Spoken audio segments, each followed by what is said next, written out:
Bagong PBA team na mag-aangat mula sa viewership ng ating pambansang liga kilalanin at bigating mga former NBA imports ang dala sa PBA. Yan ang ating mga pag-uusapan para sa video natin na ito.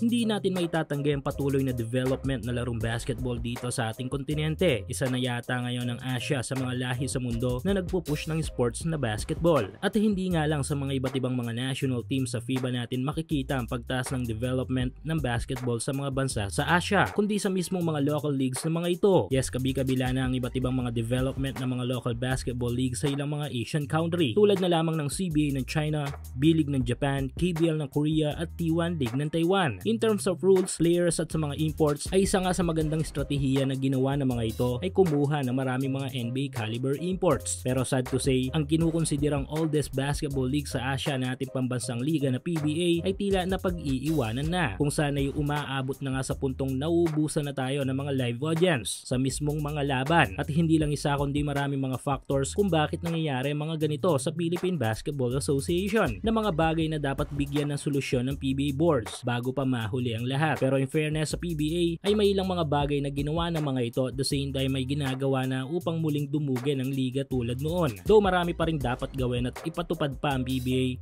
pero sabi nga nila mas mainam na may galaw kahit napakonti-konti kesa naman sa totally wala, hindi ba? Kaya ito ang ilang mga bagay na nagawa na ng PBA at gagawin na upang muling lumakas ang viewership ng Philippine Basketball Association. Ang unang ginawa ng PBA ay tinanggal ang height limit sa mga imports. Good move ito dahil may tataas nito ang level ng kompetisyon dahil hindi na magpipigil ang mga teams na kumuha ng mga imports. Kahit pa nga mga 7-footers, pasok na pasok dito. Additional improvement na lang siguro dito sa hinaharap ay ang gawing dalawang import lang every team, tulad ng mga ibang liga overseas. At ayos naman dahil kinakasa na ito ng PBA board. Ang isa pa nga sa magandang ginawa ng PBA ay ang pagkikipag-partnership sa NBA mismo para sa mga future project na magbibigay daan upang mapansin ang ating mga talento ng National Basketball Association. Ongoing pa rin ang up to 6,000 pesos bonus na ipinamimigay ni 1x sa inyong first cash-in. Hulaan kung sino ang mananalo sa laro sa PBA, NBA, FIBA o sa kahit anong liga ng basketball sa Asia. At kung tama kayo, magkakapera ka. Kaya i-click lang ang link sa ating comment section at ilagay ang promo code na makikita nyo sa ibaba ng screen.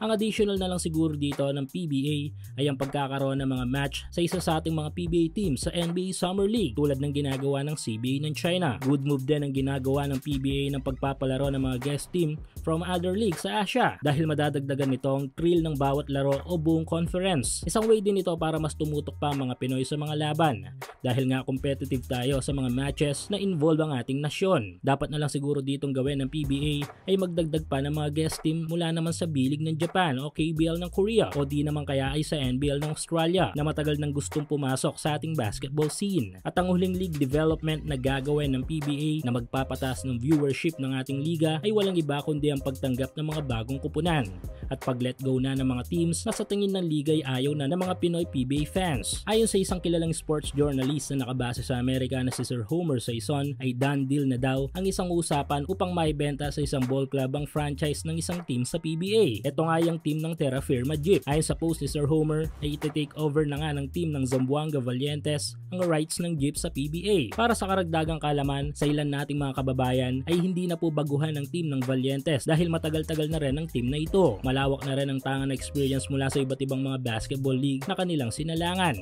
Ilan nga sa mga kilalang liga na nilaruan ng Valientes ay ang ASEAN Basketball League o ABL, MPBL at nitong huli lamang ay naging second team representative sila para sa Dubai Basketball Tournament kasamang Strong Group Athletics. At tulad ng SGA ay may budget din ang Valientes para sa mga legit NBA caliber international imports dahil tipong pang Mario Chalmers at DeMarcus Cousins lang naman ang kaya nilang kuhaning import sa kanilang kupunan. Hindi nga lang naisa publiko noon ang naging problema sa ilang pang mga former NBA stars recruit ng Valientes tulad ng isang Dwight Howard, Michael Beasley at Blake Griffin. Kaya mas maging exciting ang ating pambansang liga kapag nakapasok na ang Zamboanga Valientes.